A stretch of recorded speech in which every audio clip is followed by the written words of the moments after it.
Guys, welcome to another episode of the Away Gooners podcast. This is Pop here. I'm joined in by Presser. Hey, Presser, how are you going, mate? I'm all good, man. How are you? Very good. Thank you very much. We have two parts here. First we're gonna talk about what really went wrong against Palace. Just sort of the review of the game, and then we'll later be joined in by Joe, one of our Brighton fans and guests, who would be coming in more to talk about the Brighton game ahead. So let's go into the show. So yeah, now Presser, what did you think happened on Monday, where it all went wrong? Where do we start, man? Where do we start? That's the question that I have. Yeah, where do we start? Like we knew Crystal Palace would be a tough match, of course, but I think most of us looked at the game and thought, if we want to stamp our authority for top four, if we want to be the lead contender, then we have to be winning these kind of games. And that's not to take Palace for granted at all, but it's a kind of like statement that you put out, especially if Spurs just smashed someone, what was it 4-1, 5-1 or whatever, like in devastating fashion. They didn't even play that well, but I think they just showed that they have certain difference makers in their team. And of course, when you have those kind of players in your team, you can always be a threat, regardless of how bad the rest of your team is. And I think for us to respond at Palace would have been a good way to show that top four is still neck and neck. But listen, we had some good momentum. The international break came and a lot of our players went there. Some players got injured and played in meaningless games that they didn't need to play in at all. Yeah. And now we're in a situation where we've lost 3-0. And I think, listen, when you go, it's a London derby. It's Monday night. It's under the lights. The whole of the UK is watching. Most of the world is watching. And it looks like we just crumbled. We were just off our game, off our rhythm. Totally. If I don't know if you want to go a bit deeper into the tactics and maybe the systems and stuff, but yeah, I think yeah. To me, if I look back at the game, right? Obviously, I watched the game, but if I look back at it, it didn't quite feel right even from the very beginning. We were sort of nervous. I don't know how a team who's been playing really well until the international break could actually turn out to be playing such a I would say terrible state on Monday. Totally, they were completely on the back foot. They were almost everywhere. I would say, totally disorganized. If you look at that side of things, is one personnel not being available. I mean, we have to admit that Partey sort of was carrying some sort of niggles when he started on, but Cheney was the really one who was actually missing from this whole 11 all along. But with him missing, I don't know. I mean, I don't want to allude the fact that Tierney was injured, and that's probably the reason as to why we played badly. But that made us, look into the fact that he was the only one missing from our previous set of teams that we put through to victories against other teams. But do you really think Tierney's presence or absence cost us really at the start of the game? I think it definitely contributed. Of course, I don't think it's an excuse or a justification for a 3-0 loss away to Palace, but it did contribute. Of course, listen, it destabilizes our system, our system that Arteta has got working so well recently. And I think obviously, last season it cost us when Tierney was out injured and we had to do some makeshift lineups. So obviously Kolasinac wasn't available, so we had to put Xhaka at left back or play this makeshift three at the back, and sometimes Xhaka would go into midfield or go back to that left half space and stuff like that. So we went out this summer and said, cool, we're going to buy a backup left back, so we're not in that situation again. And we brought in a backup left back for this game, and he's had one of the worst 45 minutes of his career. But I don't think it's down just to that. But at the end of the day, I think Vieira did his homework on us. Put simply, we got pressed off the pitch in that opening 25 minutes. They had the intensity, the physicality, and they knew what passing lanes to cut off. They knew who to target, and I think especially they targeted Thomas Partey. He is the engine room of our build-up play. He's the guy where the defenders or the keeper gets to him, and of course he links up with Odegaard, who then in turn links up with either the two wingers or maybe Lacazette as well. And I think he got pressed off the pitch and he gave the ball away like 10 times in the first half, which was very below par for him. But it wasn't just that; it was the fact that he was sloppy, and the players around him weren't really helping him either. You know, in those kind of situations, when someone is the hub of your passing, you need others around them to step up and take that responsibility. But no one else did, and you know his deficiencies or his poor performance came to light so much because he is so integral to the way Arteta wants to play. Yeah. And I think it was just a thing where he was so bad, and Odegaard was especially very poor in his touches as well. And no one stood out besides Martinelli, who came on later, but no one had a good game, and it was just one of those days. Yeah, totally. No, now as much as the way that Arsenal were poor, we have to as well appreciate the fact that Vieira set up the perfect team to hurt us, and he knew where to actually capitalize on, and then who to actually target upon. As you said, Partey was the main man that they focused on, and they got him. They sort of they made sure that his passes were sort of breaking up. He gave the ball too much away. And then sort of led to Arsenal not playing the way that Arsenal would usually do, and which goes on to show that Partey was sort of the fulcrum of the team. I did mention in our preview of the pod that Partey would play an important role, and if Partey clicks, then the whole team would actually click. Now that's more scary to look at because Partey, I don't think he would be in a position to start against Brighton as well. We'll talk more about the Brighton game, but still, with how do you actually see this team functioning? I know Tierney's loss is quite big, but do you actually see a bigger loss if Partey is sort of injured or something like that? For me personally, man, he's the most important player in our team. I think we've seen most of our best performances this season have come when he's on song, when he's on form. And I think he's so integral where he's literally the midfield by himself. Like, of course, listen, Xhaka plays in midfield as well, but he kind of drifts off to that left, plays that kind of like more advanced 8, which is very foreign to him. But of course, he's doing a good job this season. But Partey almost has that whole midfield space to himself. So he is the one that's in control. He's the one that has to break the second line of press or the first line of press of the opposing team. And once he does that, it opens up space for, Odegaard always drifts out to the right. Him and Saka then double up on fullbacks, and then you've got our right back also overlapping, creating those kind of havoc as well. So it's going to be very, very tough for someone else to come in and do that role. Lokonga is the understudy. I think reports have said that he's looked at as a number 6. He's not looked at as a box to box. Arteta sees him as that lone pivot. So whether he can do that, whether he has it's a lot to ask of a kid who's never played, who's never had a full season in the Premier League before. Like, it's a very big ask, but yeah, I don't know if maybe we'll shift to like a double pivot and maybe move Xhaka right alongside him to hold his hand. Maybe I don't know how that destabilizes the rest of the team, but I don't think we can leave it solely on him, especially in the business end of the season, man. This is a very critical time for us. Yeah, totally. I think before we could realize what just happened, they scored a couple of goals in very quick concession. That sort of straight away put us in a really bad shape, and it was actually a mountain to climb from that point in time. So if you think back at it, we were sort of chasing shadows, and they were pretty much in control. Even the fact that they scored 2 goals, they didn't let their guard down.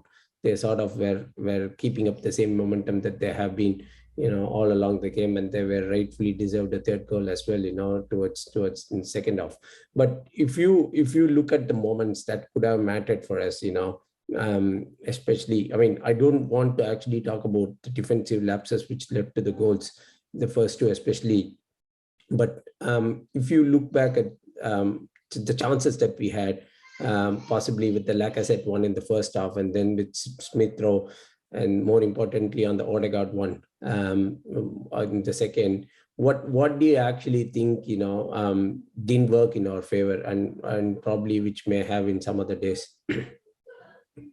I think we were off. I think it all boils down once again to Thomas Partey and our build-up. So once you break that link between Partey and Odegaard, it becomes very hard for us to progress play, for us to create chances. And of course, that left more space for the left-hand side. But when you've got Tavares, who's I don't know, he was just having one of the worst games of his life. And when you have Xhaka, who's not... Xhaka, obviously Xhaka's very dependable, I guess, in terms of passing, but his bread and butter is usually that pass where he passes to the fullback up the line. It's not really, of course he can do it, but it's never really those kind of vertical passes through the lines into Lacazette or into Odegaard through a couple of players, that pass a couple of players. So, we didn't have any kind of creativity from that side. We were struggling to fashion chance in the first half. And I think obviously when he took off Nuno at halftime and we put Xhaka into that left, wherever left centre back role or wherever that makeshift back three or whatever. Of course, the build up was a bit better from our side. It was a bit more cohesive, but also maybe Palace took their foot off the gas. Maybe they were already 2-0 up. They didn't have to press as hard as they were at the start. So we had a bit more time with the ball, a bit more relaxed, a few more options opened up for us. And we created chances. So it's funny enough to think that, as bad as we played, it could have been 3-3. We could have literally ended the game 3-3. Smith Rowe has to do better for sure. Like he literally just gave the ball to the keeper, and Odegaard has to hit the target at least. At a bare minimum, he has to hit the target. Funny enough, and Eddie Nketiah gets a lot of slack from our fans, but he came on and should have got an assist and a goal. Imagine that. He was a great cross from him to Odegaard, and then he hit the crossbar. So he came on and did a very good, very, very good impact role. Very good substitution for Arteta. But at the end of the day, I know you say you don't want to go over the goals that we conceded, but I think it's kind of important that we do. It was when you make those kind of individual errors and you find yourself 2-0 down within 24 minutes, like what can you do? Gabriel and Tavares are basically to blame for both goals. Even Ben White I think it was Ben White who gave away the free kick. Correct. For the first goal. I think so, yeah. So that was a head loss, a very silly free kick to give away. Yeah. And then I think the first goal, so Gabriel missed the header, and then Nuno also ducked under the ball. Hit the guy. No, I don't know what he was trying to do there. Why was he trying to duck there? I didn't understand. I don't know. I don't know if he just thought maybe the ball was going wide or Gabriel had already headed the ball. I don't understand, but another, he switched off or whatever. We're 1-0 down. And then the second goal, Gabriel misses the interception and Nuno is just left sleeping. His runner gets a head start on him and that's it. Yeah. It's 2-0. At this level, you can't have those lapses in concentration. You cannot afford to do that in the Premier League. You will get punished regardless of who you're playing. It doesn't have to be the top six, it can be anyone. And we found ourselves 2-0 down. And I think there was a stat that said, however many times Crystal Palace have taken the lead this season, they have not lost a game since. So we gave ourselves trouble. I don't think Crystal Palace were that amazing. Listen, they pressed us off the pitch with the opening 20 minutes, but they weren't so amazing. They scored their 2 goals with their first 2 shots on target. Yeah. So we kind of shot ourselves in the foot. Yeah. Totally. No, I think you rightly said that there were lapses of concentration. That's probably what led. I mean, these are situations that we've been here a lot of times before, especially in the current season, but we've come out well. We've actually showed grit and determination to sort of defend those sort of things, to let them score 2 goals. It was just like, we switched ourselves off completely that day. Although, I mean, it looked like to me, from the outside that nothing really, and the players sort of gave up in the first 15 minutes, as you could see. I mean, you can't really sum up such a game. It's quite hard because we've not been playing, or we've definitely moved away from playing such games or such performances in the past, and for us to actually really go back to step one, for this game, it sorts of takes the momentum away from you. We didn't score a goal still from, or we didn't concede a goal from the corner yet, but the goal that they scored from the set piece, that was perfectly planned. What do you think of that? Yeah, well, it's good work from them, I guess. But like we said, Gabriel, listen, a defender can miss a header. I understand. It's not always going to be perfect. Maybe he just misjudged the flight of the ball, but I have no idea what Nuno Tavares was doing behind him. In football, you have to make up for the mistakes of your teammates. Sometimes you have to cover them. And if one of them was more switched on in that situation, we don't concede a goal. So it's a very disappointing goal to concede from even the foul that was given away. It's just all 3 of them, Ben White, Gabriel, and Nuno Tavares. They've all let us down there. And Yeah. Like we Okay. said, this is the Premier League. This is the hardest league in the world. You make those kind of mistakes, you give the opportunity to your opponents. Yeah. You find yourself 1-0 down. Like you can only blame yourself. There's nothing else to say. You can only blame yourself in that situation. Yeah. And they let us Okay. down, man. That's it.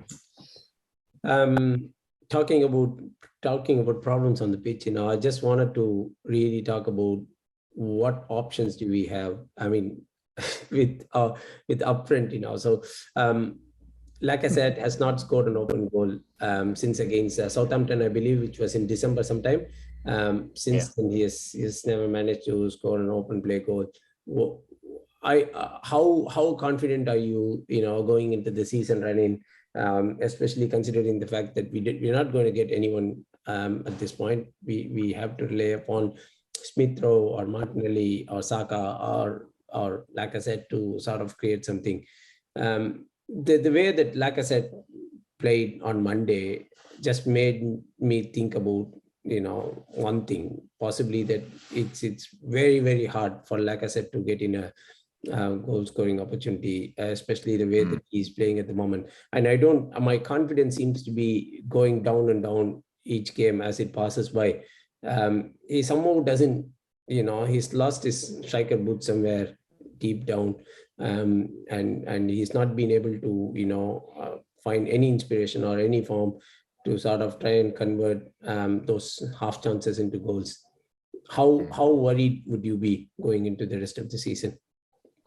I'm very, very worried. Like I can't even hide it. As I said, I remember I said in an earlier podcast that it's when a tough situation where we're relying on the youngsters like Saka and ESR and sometimes Odegaard and Martinelli to score enough goals to push us onto a top four. This is something they've never done before. They've never put in a goal scoring season. This is their best goal scoring seasons, like most of them. In fact, it's definitely Saka's best one. It's ESR's best one.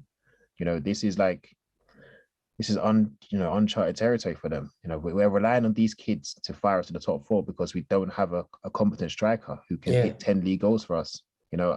I said it, and people think I'm just picking on him because I like Aubameyang, and maybe they think I have an agenda against Lacazette. But when someone has scored like 4 goals in their past 24 games and 2 of them were penalties, like how can you have confidence in that to fire you to the top 4? You can't. And I felt like we should have brought in someone on loan. Listen, I know the names weren't too glamorous. I know it was like Alvaro Morata and Luka Jovic on a 6-month loan. For me, that's okay. He gives us another option in the box. When you have Lacazette, and listen, when we watch, I don't know if you watched the game last night in terms of Real Madrid Chelsea, but did you watch it at all? Or? No, I just followed the highlights and stuff. No, not the entire game. Man, if you see the clinic that Benzema put on, and listen, it's unfair. I don't want to compare Benzema to Lacazette. It's not fair. But when you look at someone who is in that mold in terms of they play link, they do all the link up play, they do all the hard work, they link up with their other forwards, but they're also in the box to finish the chances. Imagine that's the perfect hold up player, the perfect link up striker. And when you compare that to Lacazette, who comes deep, of course he works hard. I'm not going to take that away from him. He works hard. And he engages with the centre backs and he tries to win duels and tries to bring others into play. But if you're never in the box to finish off the chance, or you're not even a threat in the box at all, for me, it's worthless. It's pointless. And I'm looking at him now. I'm just thinking, how are we going to get through to top 4 with a striker of 4 league goals for the season, and 2 open play goals for the season? For me, it's not enough. And you look at Nketiah as well. Of course, he had a good cameo, but could he fire us to the top 4? I don't think so either. So we've left ourselves short. That's the fact of it. Exactly. And I just hope Saka and ESR can fire us, but I'm not looking at Lacazette at all to fire us into the top 4. Yeah. Now, if you look back in history of the 2015-16 season, the season when Leicester won the league, I think we were a striker short. The only player that we signed that season was Peter Cech. We just lost that league. We could have really capitalized on all the others dropping down points, and then we could have still won the league, outperformed Leicester had we got the personnel to do so. Maybe just 1 or 2 which were missing at that point in time. And I feel it's sort of history repeating itself this season. we probably have let ourselves down with us not having enough options. I mean, as exactly as you said, even if we had got Morata or Juvic, at least they would have had some firepower, at least to score in a goal or two. And that's more than what we require in this 6 months time or these 10 games that we need, to sort of rely upon Laca and Nketiah more. Is sort of is giving me jitters every game, and we are yet to play United, Spurs, Chelsea, all. So that's giving me. I mean, I know Lukaku's as well failing up the top at Chelsea, but they've got other personnel to sort of cover in the team. And what we really lack here is the depth at Arsenal. We don't really have, even in that position, in a striker's position. We have to look upon Martinelli or Saka or Smith Rowe or even Odegaard for that matter to try and inspire something into a goal or some. And that's the only way for us to keep us sticking on the score sheet. It's more scarier to see. And exactly. I don't. Yeah, I mean, I know Odegaard too had a very tough game, but I mean, more than his miss, I would first look upon the shot that Smith Rowe tried. Just went straight to the goalie. Had that gone in, did you had a thought at that point in time if that had gone in, that we would have turned out to a different team altogether, and we would have put more pressure on Palace at least? Of course, yeah. Game, goals change games. I think we scored that goal. I think momentum changes. There's a momentum shift. I think obviously Palace had already settled into a rhythm where they were a bit more in a low block. They were a bit more relaxed with the pressing. They were allowing us to keep the ball. I think we hit that. Maybe it starts to hit panic stations in their defense. We had, and that was quite early in the second half, I believe, if my memory serves me correct. I think Martinelli did some good work, linked up with Lacazette, and the ball ricocheted to TSR, and he just hit it straight at the keeper. And it's a really good chance. He really has to do much, much better with that.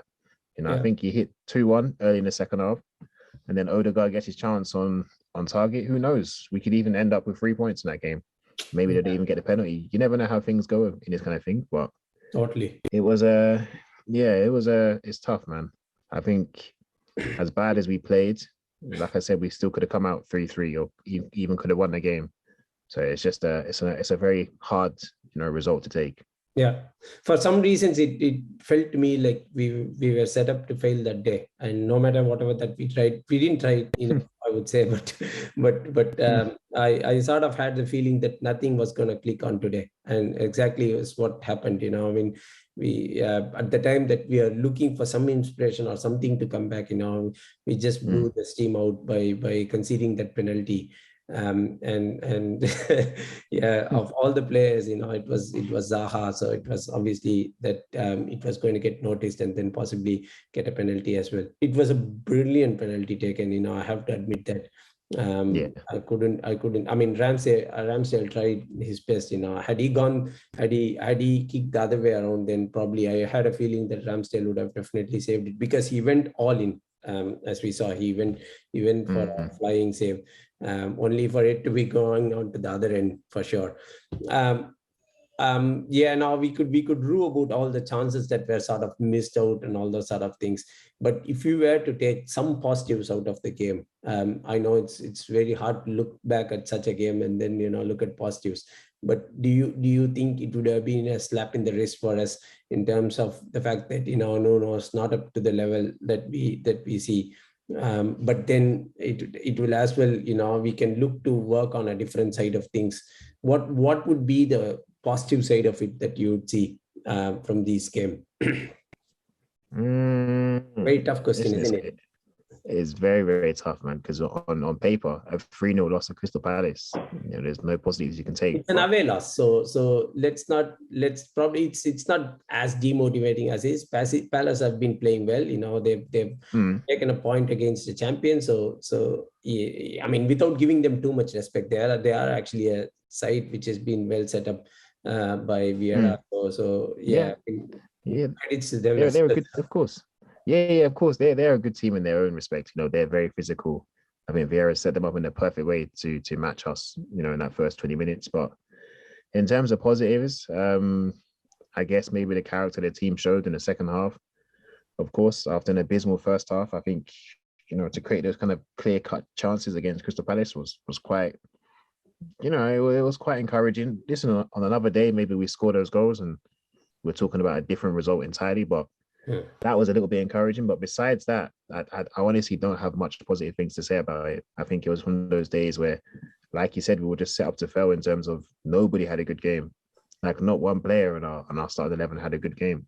The only person who can hold his head up high is, well, Martinelli when he came on, and obviously Nketiah is very, very short cameo. But besides that, man, it's just one of those things where it's not even like, oh, the best player didn't play well or two of the star players didn't play well. No one played well. Like not one person could step up and take the responsibility off the other person who was failing. It's just one of those things, man. Like you can't even blame the coach.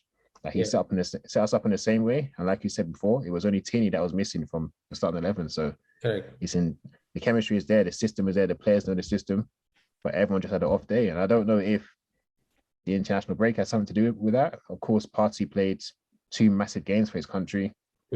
Kieran Tierney played 2 games for his country.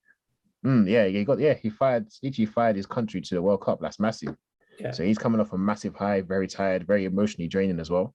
And you've got Tierney playing 2 friendlies back to back for no reason at all. Not even World Cup qualifiers, like literally just wait. And you got Andy Robertson who's there for Liverpool, who could even play half the minutes that Tierney played. Tierney scored his first goal as well during the break.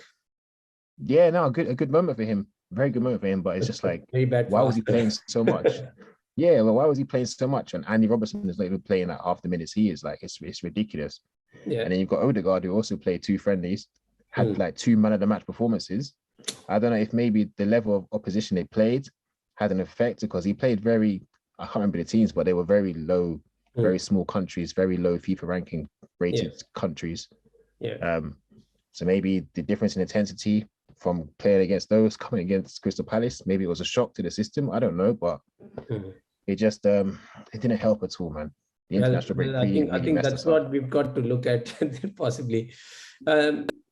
Going back to Tavares, I know it's very difficult to talk about him, but would you, considering what he did, would you actually put him back in the team sheet against Brighton? Because I mean, there are actually 2 ways to look at it. Either you put him on and he sort of continues to be bad, or you don't put him and he actually, his confidence completely dents off. So how do you actually see that?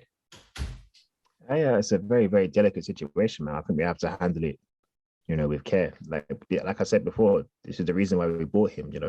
Tierney's had not the best of injury records. And I think last season we showed how much we relied on Tierney for chance creation. And when he got injured, we were in big trouble. We had to scramble around for other options.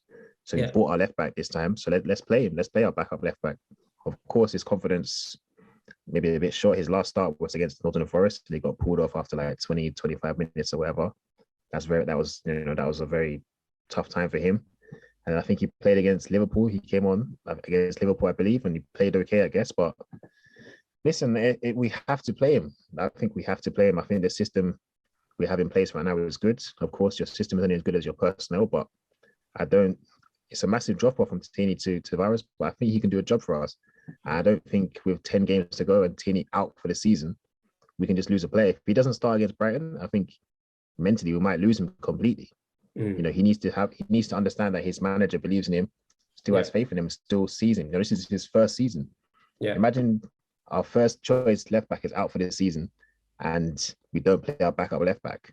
Like how is he going to feel? How is he going to be motivated any other time he comes onto the pitch? He won't be motivated. So I think we have to play him, stick with him. Of course, maybe he had a talking to after Nottingham Forest game and maybe things still didn't sink in, but it's hard as well when you play, then you don't play for a while, then you don't play for another 6 weeks, then you come back in. Of course, it's hard to get a rhythm. It's hard to get that match sharpness. So hopefully he plays against Brighton and hopefully he proves everybody wrong. Oh, yeah, no, I'm looking forward to that too. No, I have the exact same thoughts. It would be a massive letdown in the boys' confidence. If we choose to drop him after one game or one horrible performance. Everybody has off days, and I just felt we have to be backing Tavares more. Mind you, he was very good during the first spell of injury that Tierney had, at the start of the season until the Liverpool game, as you said, So it's just that, if he has to find his form and feet, and possibly he'll bounce back against Brighton. Now, talking potentially about another injury, which is more scary to think of, Partey. Do you sort of see us changing our shape and formation with him being not there? Because as you said, Xhaka tends to drift more towards up front or towards the left-hand side of the pitch, further up, if Partey is around, and if with him not being there, and as you said, Lokonga is more looking like a number 6. So, which means that he sorts of need more support and all those sort of things to, with him, basically to play in the midfield. So, do you see us changing any formations or shape basically to cover Partey's absence? Yeah, no, I think so, 100%. I think, unfortunately, we have to go back to that normal 4-2-3-1. I think you bring Xhaka in alongside the Conga. I just think he's too young to hold the midfield down by himself, especially in such a high stakes situation for us. I think the pressure will get to him, and listen, he's never done it before at this level, and that's not anybody's fault. That's not me putting him down. That's just the facts of the situation. You have to be realistic. You can't demand world-class performances from young players who haven't done it before. Like, for me, I always look at it and think, if Martinelli, Saka, ESR, all these young players have stinkers for the rest of the season, I can't be mad at them. This is their first ever time at this kind of level. This is their first time they've had a consistent run of games for a whole season. You can't expect them to produce magic all the time, regardless of how talented they are. And with Lokonga, he's a very talented player, but like I said, he's not had that run of games in the Premier League as a sole lone midfielder. I can't expect him to do that. So I think he needs Xhaka alongside him to help him build up. Of course, anytime he misplaces the ball, maybe Xhaka can clean up as well and help him out. And Xhaka will offer as another passing option for the centre backs and the keeper. So you put Xhaka alongside him, do a double pivot, and then maybe it's Tavares, if he's picked, of course, he can bomb forward a bit more on that left-hand side. I don't think he's really suited to that inverted role, kind of like Tierney kind of plays sometimes. He doesn't have maybe the composure for that kind of thing. He's very raw, he's very rash, and he's very exciting as well on the ball. So maybe just play him to his strengths, let him just bomb down the left-hand side, give him the freedom of the left-hand side, and we'll take it from there. So perhaps, obviously, Xhaka in that double pivot, Xhaka can also drop back as well into that left-hand side. We see him sometimes almost playing as a makeshift left back at times. I think it would suit him. I think that's the only way we can go, man. I don't see Lokonga holding down the midfield by himself. No. For the rest of the season. We saw him play earlier against City, and we all know how that turned out to be. So, no, it's very hard on the kid to be playing by himself, especially in the midfield, and especially in the situation where we are coming towards the end of the season, and every team would want actually to put in a performance that they can actually, take them up higher up their table. So, no, definitely no expectations on Lokonga as such. But yeah, on that note, if you don't have anything further to add, I just don't want to talk about the game, but still, I'm forced to do so. My friends sort of dumped me today in not coming in, so I have to do the dirty work and then do the talking. I hate to do so after a loss, but yeah, that's what the reality is. We put our chin up and then move on towards the next game as such.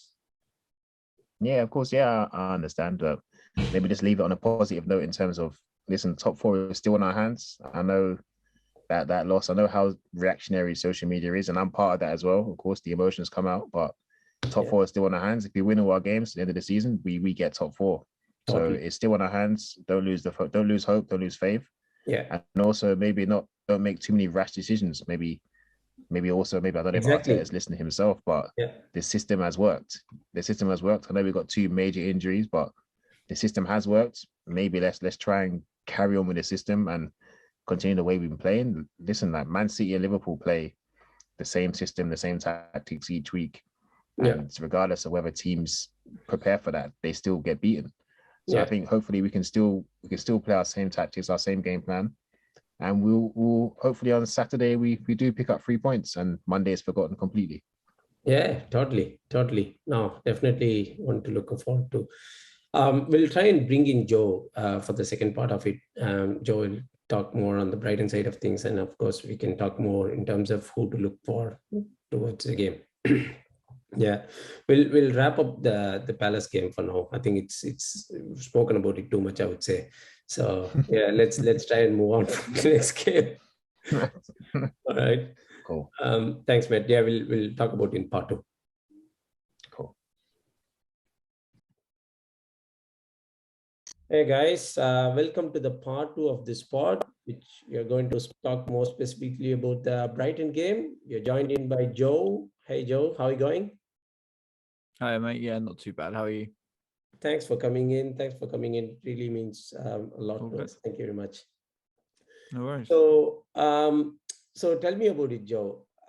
We've had chats in the past, I mean, at the start of the season. How have your expectations changed since we last spoke? I know a lot has happened, but what do you feel about it? Unfortunately, a lot hasn't happened in front of goal. Obviously, before we spoke was before I think it was a 0-0 draw at the Amex. We spoke just before that, and I was very, very optimistic. And I've made myself look a bit stupid. I was talking Europe, I was talking top 10 finish, and now we haven't won a game in 7. I think even more than that, maybe. Yeah, no, we haven't won since Watford, which is very poor. But we have played Liverpool, Tottenham, Manchester United in those games. And in the Man United game especially, we were really good first half. And then second half, it just capitulated. Lewis Dunk got sent off. He was then out for a match or so, and then got injured. So we had to wait for him a little bit. So yeah, it's not been great. And going into the Arsenal game, we are very, very low on confidence. So I would be lying if I said I was confident myself. Okay, I think Presser would sort of agree that we are almost in the same bucket after the Palace loss.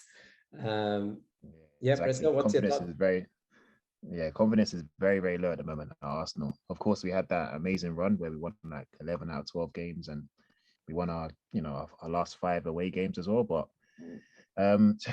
it's just that momentum. When you have momentum and then you go into the international break, and then obviously your players play a lot of minutes. You have Kieran Tierney playing twice for Scotland. You have Thomas Partey playing twice for Ghana. And of course, both of them are 2 very great key players for us, and they've now come out through injuries. So it's the kind of thing where people are nervous, where we have this unsettled starting 11 now. Of course, Tavares will come in, Lukonga will come in, and we don't really know as fans how they will actually rise up to the pressure. This is the business end for us. These next 9-10 games are going to define our season and define next season's transfer budget as well. So we're on edge at the moment, and we just need to see how that opening 20 minutes goes against Brighton, and we'll see how it goes from there. Luckily for you, you're playing us next, so you'll be just fine. You couldn't have done us a favour and beat Palace, though. Very, very disappointed about that.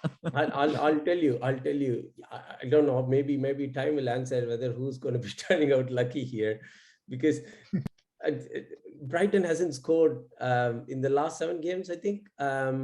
And you probably have the most wonderful opportunity to break out from your duck, I would say. Well, I would hope so. Last time we scored from open play was against Watford. The last time we scored was against Newcastle as a Lewis Dunk header. When you're relying on your centre-back to be scoring, it's not always the best thing. Obviously, you Arsenal fans are very aware of Neil Maupay. I hate to say it, but I would love to get him firing again on Saturday. But it's going to be a really tough test. Arsenal are going to be looking for a reaction. I say it all the time. We always come up against teams that are looking for a reaction. We played Spurs after they got beat by United. Now we're playing you after you get beat by Palace. So yeah, it's going to be a really tough one, and it's going to be interesting to see how we fare. When Arsenal are going to be the ones under pressure, finally, it's not going to be Brighton under pressure, because obviously we played last week against Norwich. should be winning that game. We have 31 shots, only 4 on target. So yeah, excited to get. Costly, isn't it? Sorry, the penalty miss was costly, isn't it? Yeah, hugely costly. Just confidence thing. Neil Maupay is a striker and a guy that really thrives on confidence. So it's just about taking that pressure off. And as I say, hopefully most of that, well, hopefully from my perspective, that pressure will be on Arsenal at the weekend, and we can sort of take a step back and get back to basics. Yeah, totally. No, I think that's more that both teams would be looking forward for. In terms of the personnel, Joe, I know there's been few injuries as late, with Moder out. What do you think? How do you think that Brighton have a chance, especially towards the Arsenal left flank, where Tierney obviously is injured?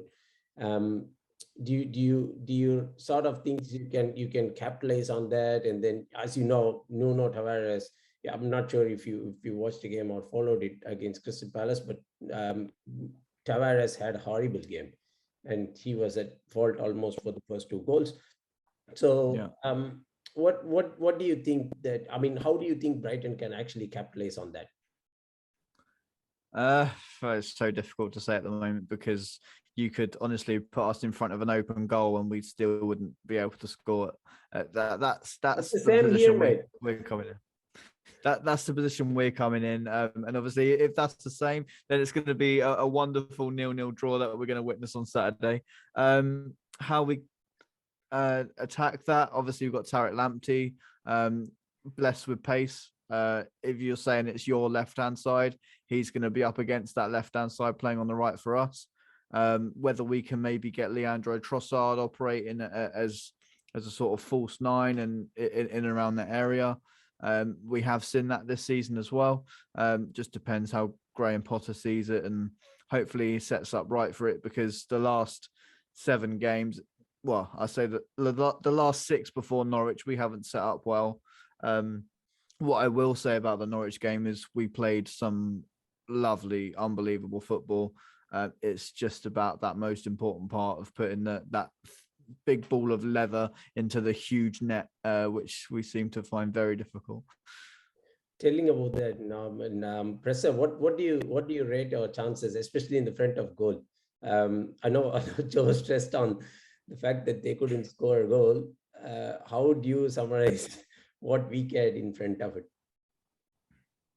Well, I think we will be fine. I think we're still quite a clinical team. Of course, our build-up play is nice. Our chance creation is quite well, and we do take our chances, not through our striker, which I might mention, not through Lacazette, but obviously in through Smith Rowe and Odegaard and Saka. Of course, we do quite well. But I really admire Brighton. I think I've got a soft spot for Brighton in terms of the way they play, the way Potterball, man. I'm in love with Potterball, man. Like, I think he's one of the perfect coaches for someone if you want to learn how to build up play, how to beat a press through passing, how through 1-2 passes, slight movement, creating the angles for each other. I think it's amazing what he does. But of course, they're like the 3rd worst team in the league for goals scored this season.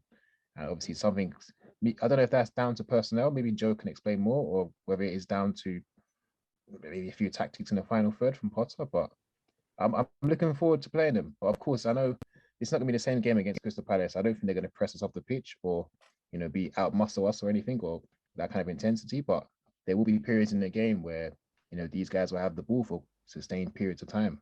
And we're going to be chasing shadows. We're going to be chasing them. We're going to be chasing their build-up play. So it's an entirely different opposition, but I'm still confident we can bounce back from Monday, for sure. Yeah, well, then you're right to say that, especially in the form we're in.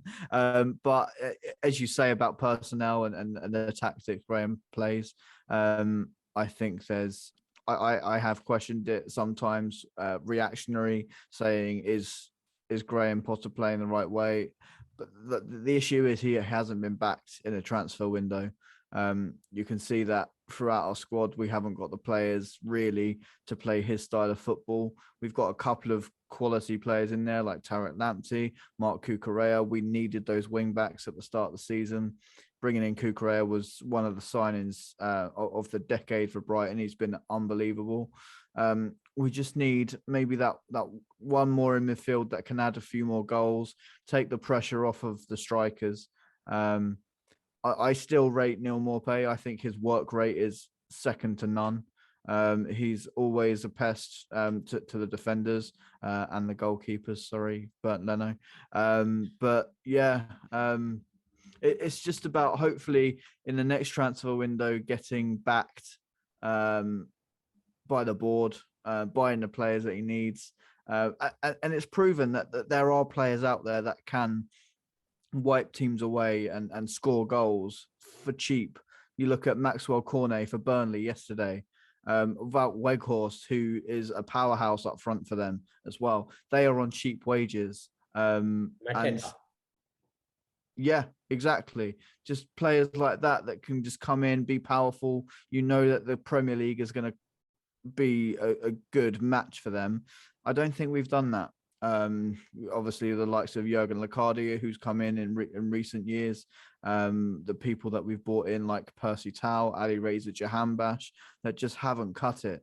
So yeah, I think that the recruitment needs to take another turn, and yeah, just be improved that little bit more, and we'll be all right. Of course, we've had players like Alexis McAllister come in. Leandro Trossard's been great.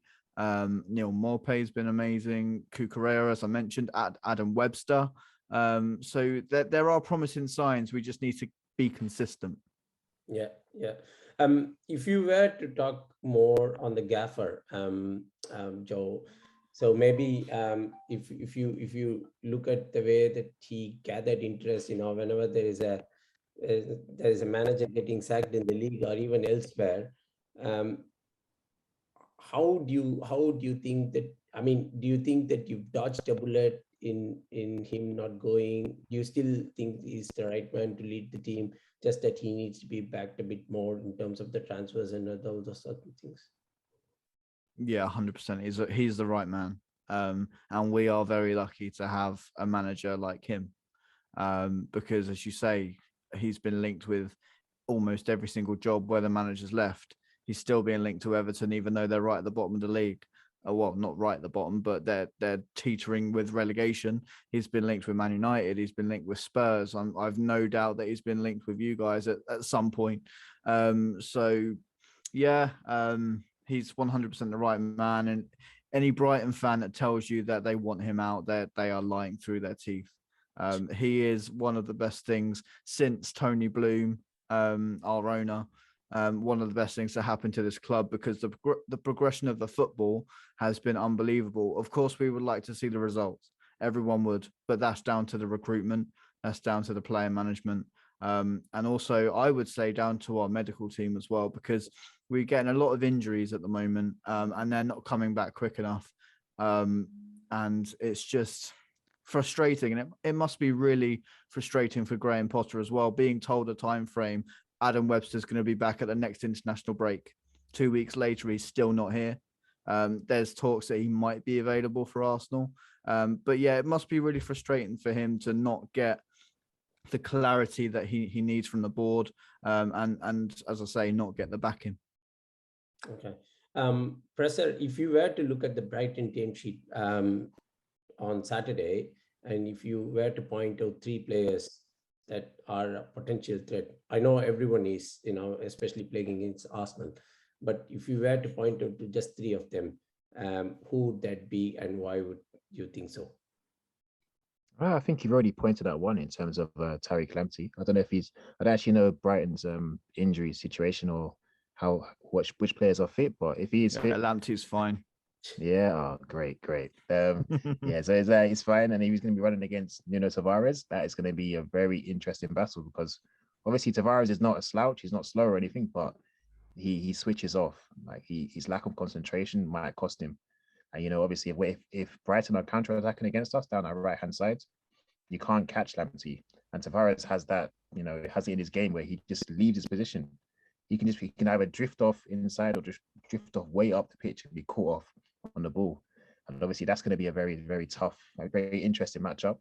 Of course, I don't know if Leandro Trossard is is fit as well. Is he fit? Yeah, Joe? he's good. Yeah, he's Great, good. great. Another one. But yeah, he is my favorite Brighton player. Like I adore him, man. He's always in my fantasy team. Like he's just such a baller. Like, and obviously he He's plays not for. giving you many points this season, mate. Nah, he's not. He's not, to be fair. But I've just kept him in there just because of last season as well. But now he's the baller, man, and he's always going to be very tricky. You saw how for the third goal against Crystal Palace, when Zaha decided to actually run at us, we couldn't tackle him, and we gave away a penalty. Those kind of players who are good in tight spaces, they got nimble feet and very intelligent as well. They do harm us. And the way Gabriel and Ben White were looking the other day, they look very, very shaky. That's not the centre backs I've known this season at all. Ben White looking shaky. Oh, do you want some of that £50 million back or no? He's been amazing this season, for the most part.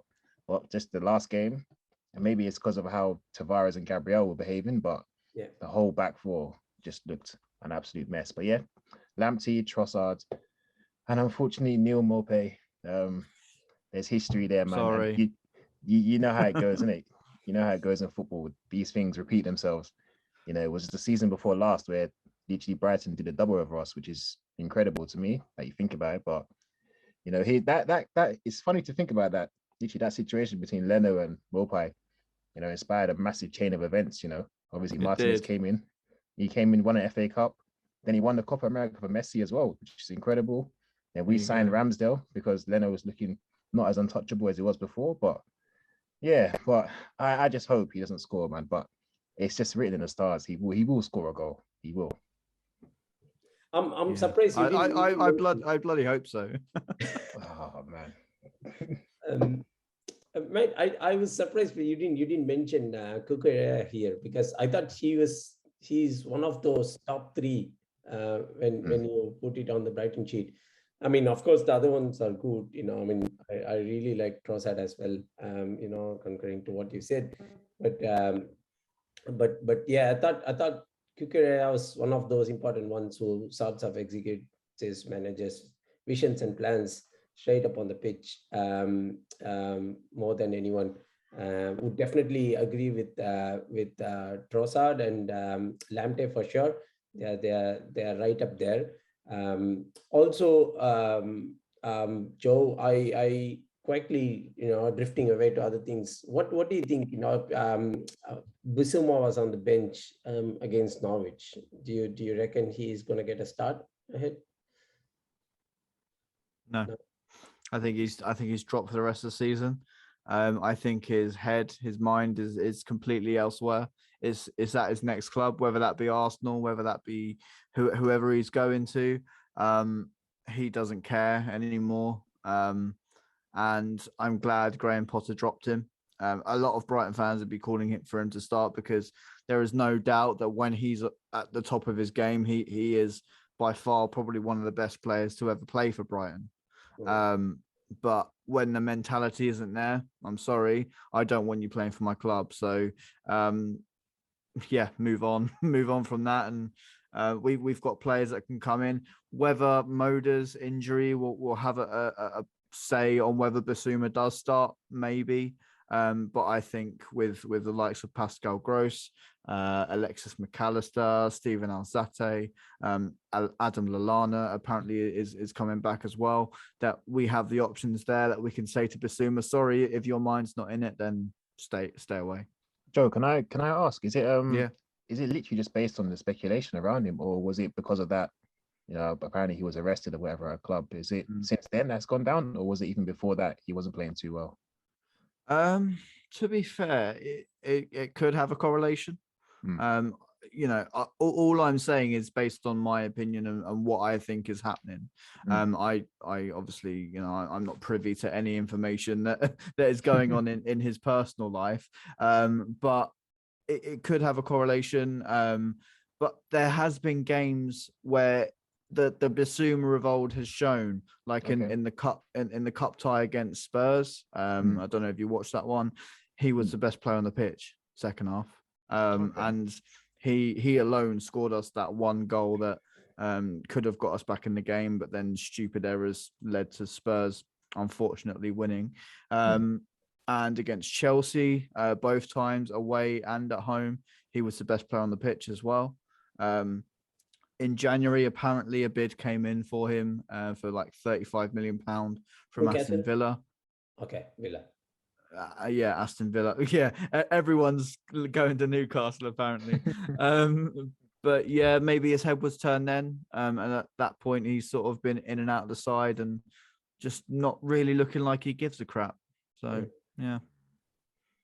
Yeah, no, I think if you look at the team composition there, Gross and McAllister, they form a formidable pair. As you said, I've not seen Bizoma of late in terms of what he does, but I just read here and there that he's not playing as much as what he should, and was just wondering if it was due to more on injuries or his form. That now we've clarified. Yeah. If it's hard to actually put forth both perspectives in terms of what Arsenal team might turn up or what Brighton might turn up. But if you were to look ahead and sort of think about how Graham Potter will try and set up a team to hurt Arsenal, how would that be in your opinion, Joe? So goalkeeper picks itself. It's Robert Sanchez every day of the week. I don't think we've got a goalkeeper that comes near to Premier League level. Maybe that's a little bit disrespectful to Jason Steele, but I just don't think he cuts it. I would love to see a back five, but we don't have the numbers for it. So it's going to be a back four. It'll be Tarek Lamptey, Lewis Dunk, Joel Veltman, and Marc Cucurella. Probably a midfield three then of, let's say, Alzate, Gross, and McAllister, and then a front three of probably Danny Welbeck, who you all know and love. That man, yes. Leandro Trossard, and up front, of course, the infamous Neil Maupay. Gotta mention that. Presser, if you were Arteta, and then again, likewise, if you're trying to set up a team to try and hurt Brighton furthermore, what would your team sheet be? And yeah, what's your formation looking like? I think we stick to the same formation that we've had for the majority of the season. I think when Arteta switched to that unofficial 4-3-3, I think obviously we've been a revelation. Our form was picked up, and it seems to suit the personnel that we have. So I'd keep the same 4-3-3. I know we're missing two massive players, and they are pivotal to how this formation and system works. But I think you keep it the same and just trust what the backups we have. Put Tavares at left back, and put Lokonga in that number 6 role where Partey is, that lone, that sole midfielder, deep line midfielder. And obviously have Xhaka drift to the left in that kind of number 8 role. So I think you keep it the same. Obviously, Tomiyasu is still injured, so Cedric picks himself. You have Ben White, you have Gabriel, Ramsdale, of course, and you have the low midfield of Lokonga. Then you put in Xhaka. And I think maybe it gets a bit tricky when you start to think about the front three. I think Martinelli, his cameo against Crystal Palace just showed that a guy cannot be on the bench for whoever. No. I know there's competition. I know Smith Rowe is an amazing player and he's an England international, but Martinelli cannot stay on the bench for anyone. Yeah. Some people would like him in the number 9 role, but I'm not sure he's ready for that kind of role, that kind of responsibility. So maybe it's good to leave Lacazette there. He should be still better than Lacazette, I would think so. Maybe, definitely in terms of in the box movement, but the link up play, I don't know. That we haven't seen it from Martinelli. We know he's good in tight spaces now. He's getting better. He's getting better with those 1v1 dribbling duels and stuff. But in terms of his back to goal kind of play, we've not seen that. So I can't vouch for that at the moment. But I would put him on the left, Lacazette up front, and then obviously Saka on the right. So I think most of the team picks itself really. Awesome. Yeah.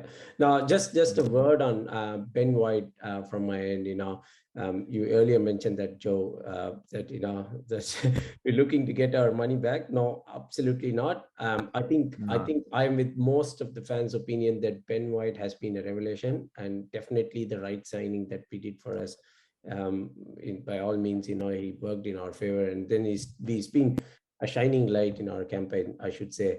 Very commanding, very, very calm and composed when it comes to defending. Of course, there are games here and there that he's sort of misplaced and all those sort of things. That's more down to the team formation, not personally down to him. So I mean, I wouldn't really think twice about the money that we paid, and then I would feel No, absolutely. I want to go on record and say I have utmost respect for Ben White. He has been, as you say, he's been fantastic. He got another England call up, and that's so well deserved. He has been through every single level of the English pyramid in football, and he is reaping the rewards. He stayed professional the whole time. He could have forced the move away when he came back from Leeds. There was people like Liverpool, Chelsea, of course, Arsenal were interested back then as well. He quite clearly had his heart set on that Arsenal move, but he stayed so professional to Brighton and done an amazing job for us. I remember the one of the last games of the season against Man City, where we beat them 3-2. He was, just absolutely phenomenal, and his price tag, of course, is inflated because he's English. It's always going to be the case. So I have utmost respect for him, but hopefully he doesn't do too well on Saturday. But I'll be the first Brighton fan to be clapping him and saying, fair play, you got your dream move, and he did. Also, just want to touch on Bukayo Saka, because I know in the Euros he got, at the end of it, got a lot of stick and a lot of support as well.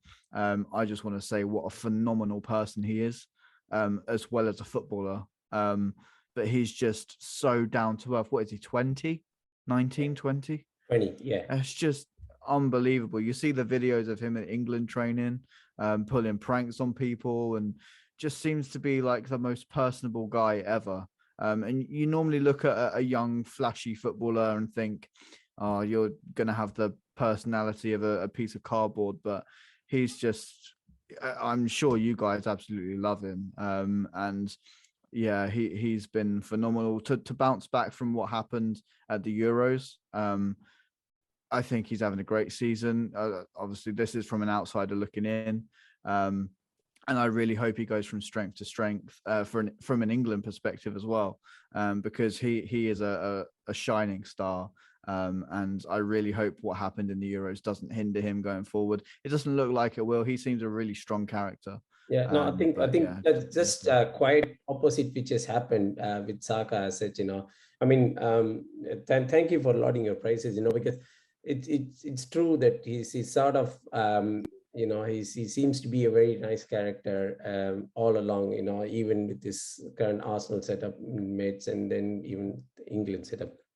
So going back again to that penalty miss incident at the Euros, I thought probably it would sort of break him apart, but in fact it is quite the opposite, and he's sort of bounced back to a level that no one could have imagined. I mean, he's just put himself in all the games, and more importantly, has been phenomenal in front of the pitch.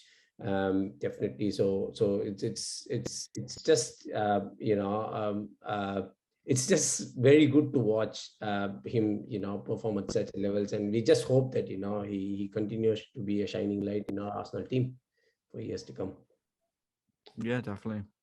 If you guys don't have anything further to add, then I'll probably wrap it up with the predictions for this game. Just wanted to really quickly ask, because I've been meaning to ask Arsenal, like any Arsenal fan I come across. The nil, right? You're gonna laugh and you're gonna sort of shake your heads. The Neil Maupay situation, what happened during lockdown? How do you genuinely view that? Do you view that as a guy that's literally out to end a player's career? Because that's what a lot of Arsenal fans say. What do you really think happened? Do you really think it was that much malice from Maupay? I'll tell you, I think it all worked out well in the end, I have to admit, because I mean, there's been so many people, mentioning about him doing it on intent. I don't agree with that. I don't think there will be any intent for a footballer to hurt someone until or unless they are a real and I don't think Mope is such a guy. This is again my personal thought and opinion on that. So I look at every incident as such, but I don't really think he had any intent to cause any damage as such. So yeah, no, I probably wouldn't want to delve into that too much. Maybe Presser has a different say on it. I'm not sure. Presser? Fair play. Yeah, maybe. Of course, at the time I was fuming, of course, and I was there on Twitter, of course, going at Neil Maupay. Of course, listen, I was tweeting that picture of Guendouzi, with his hand around his neck all the time, But listen, he had the last laugh. He had the last laugh. They won the game. He was able to come out in the post-match interview and wind up a whole Arsenal fan base, which was an amazing win for him. But about the actual incident itself,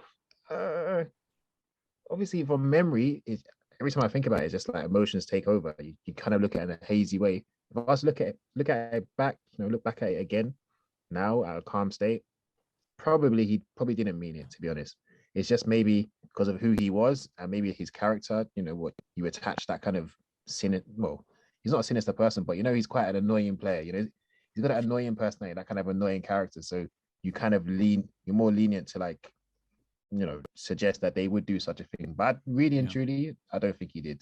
And that's fair enough. No hard feelings for me. Obviously, I don't want him to score, but no hard feelings for me. No. Yeah, fair enough. Fair play. Do you guys want to do the prediction? What do you feel about it? Yeah. All right. Okay. Who's going first? You're going Me? first. You responded first. Oh dear. Right. I'm normally a very positive person, but this club has drained it out of me very, very slowly and very tediously. So I'm going to unfortunately say an Arsenal win. Let's go 2-0 Arsenal. Go on. Wow. Who's going to score?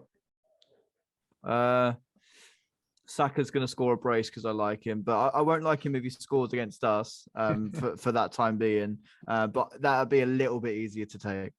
Yeah. Presser, you may? Yeah, maybe I've got a bit more confidence in Brighton than Joe has, but well, I'm looking at maybe a 2-1, to be honest. I think, like I said, it's gonna be a very nervy opening to the game, especially opening 25 minutes, especially in periods when they're keeping the ball and we can't get the ball off them, because they're very competent in possession. I really rate their build up.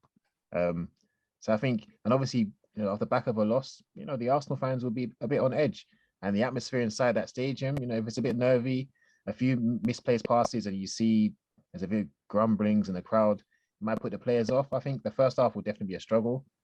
I reckon we might just get like a goal before halftime, that kind of thing.